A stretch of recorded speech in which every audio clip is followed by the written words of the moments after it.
You're not gonna dab me up?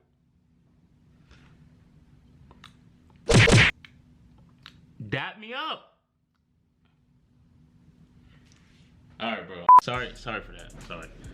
What's going on though? It's your boy, Captain Lewis. Captain Lewis, my name. Just got done. You know. Uh. Uh. Yeah. We have this video for you guys, and by the title, it's called "How Ed and Eddy Created Cult Icons." Now, if you guys remember Ed and Eddy, because I know a lot of y'all young bucks think that y'all got funny ass cartoons nowadays.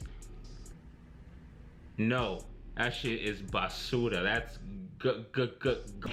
I don't want to see anything. No cartoon. I don't want to see no Cartoon Network now, bro. Cartoon Network is not hitting the way it is.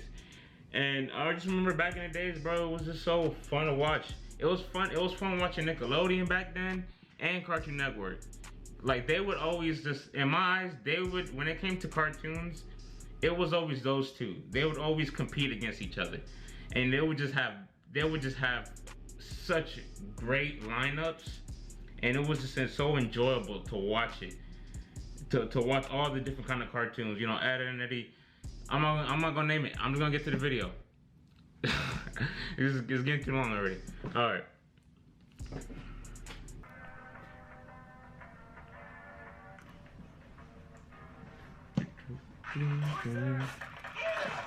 Oh, wait, my leg's cut. Break it up. Get out of the way, make room. I think I'm sitting on it. Get out of the way. Humans have always been defined by incredible feats of the impossible. Oh my god, I remember this show. Throughout the 2000s, so much of animation was dominated by talking sponges, violent and absurdist kids, boy geniuses, but in the midst of that sea of digital animation was an ounce of hand-drawn relatability.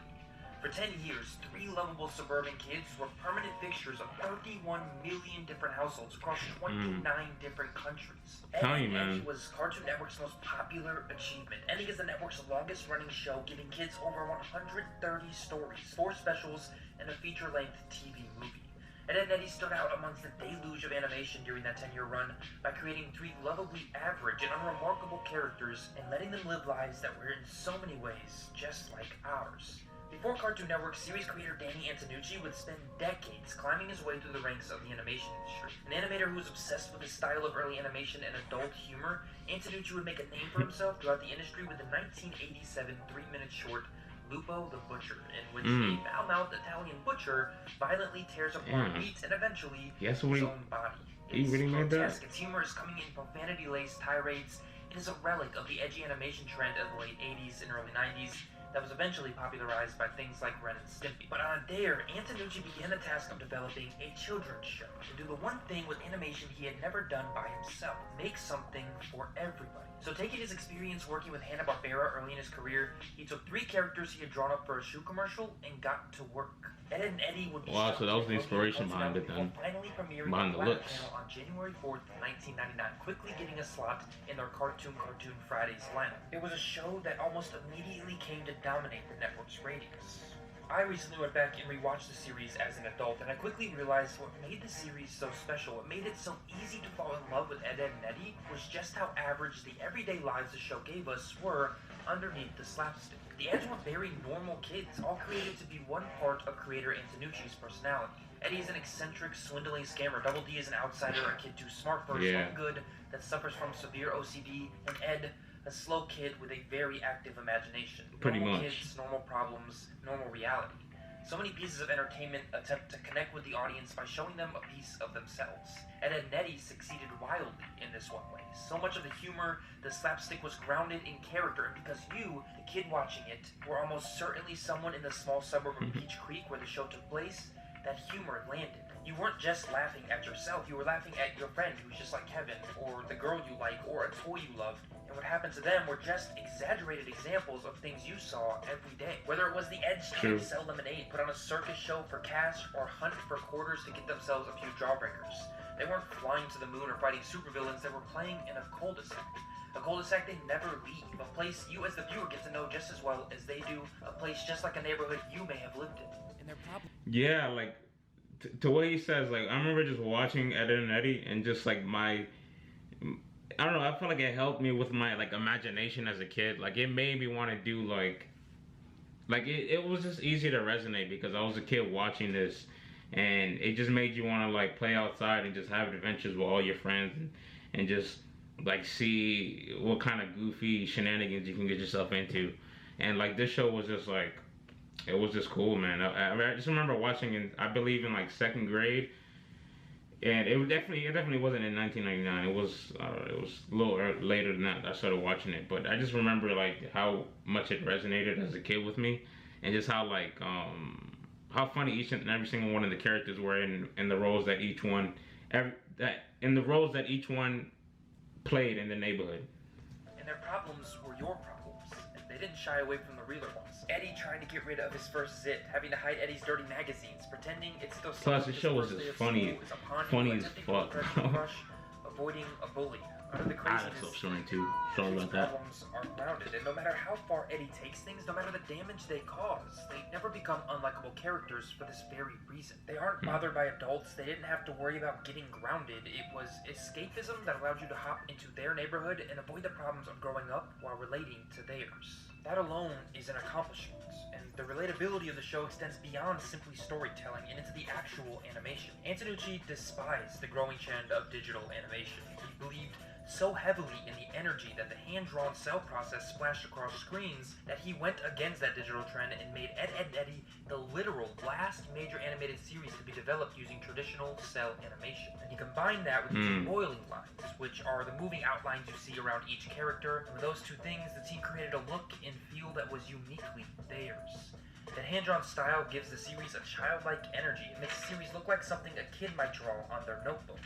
Its constant movement does nothing but add to the feeling that you're watching something you could be a part of, that matches your childhood energy. Antonucci likes this style because he believes it's exploiting human errors, something every kid can understand. A neighborhood brought to life with those mistakes and errors. From the plain-colored houses designed to look uninteresting, to be seen by the kids of that neighborhood the way real kids see houses, to the wildly different colored tongues of the characters, colored to look the way the kids do after eating candies. Every detail of Ed, Edd n Eddy and its animation is there to make you feel as though you could be an Ed. This stood in juxtaposition to something like Rugrats, in which you're following the adventures of infants or the Powerpuff Girls' quest to foil the plans of an evil monkey. Ed, Edd n Eddy gave you friends that were just like you, that looked kinda like you. This ability to reach an audience carried until the very end, and unlike other animated series of that era, the show had a definitive ending that wrapped those stories up in a way that gave these friends an arc.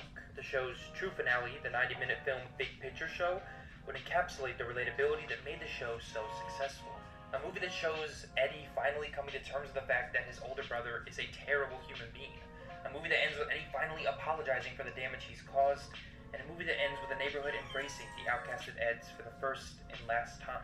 It not only redeems the characters, but it gives into the fantasy of every preteen, the desire to be embraced, which is the real motive behind Eddie's actions, the desire to fit in, to have friends. These aren't new or novel motifs, but in this one made-for-TV film, Ed, Edd n Eddy proves its worth as more than just a slapstick homage to old cartoons.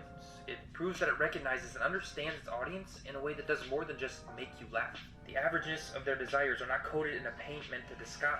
They're worn on the sleeve of the characters, unlike so many of the shows from that era that hide these themes behind magic wands and diapers. Nearly a decade has passed since that finale. Ed, Edd n Eddy may not have changed the animation industry. It may not have become an inarguable classic in the same way as something like Pinky and the Brain, but I think that Edd n Eddy is a classic for sure. That era, some of the greatest adventures of their childhood. I think unknowingly, so many of us became a part. I think it's timeless, man. I think anybody can watch it. Made Peach Creek our reality because it was just a more enticing version of what was right outside our own doors. Ed, Edd n Eddy didn't need a gimmick. It didn't need a hook. It lived and died by its characters and their stories. Yeah. Not in the 12-season epic world-trotting tale way of something like an Avatar, in a self-contained, I'm just like you kind of way instead.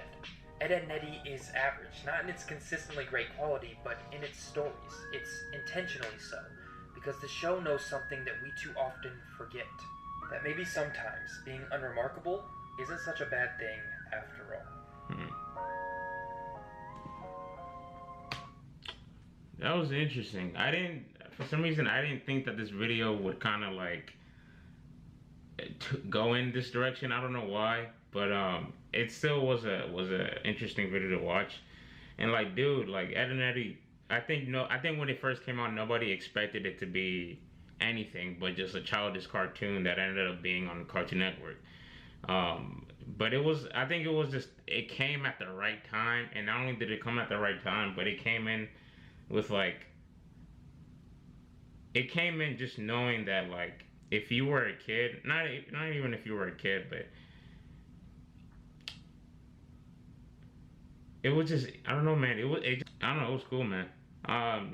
Yeah, I'm kind of glad I watched this video. Sorry if I kind of sounded too quiet. I don't know, I started the video out kind of turnt and just like animated as hell, but now I'm kind of like I just kind of just went like 10 levels down. But yeah, I think interesting video. I like it. That being said, if you guys like the video, like it, and if you don't, dislike it. Either way, I'm cool with it. I'm fine with it. Subscribe if you guys want to see more of my content and just more of what I have going on in the works. And hit that notification too if you want to F with your boy and just see what I'm up to, man. At the end of the day, you guys don't have to do this. If you can, I very much appreciate it. With that being said, stay safe. Take care of yourselves. Stay great. Audi.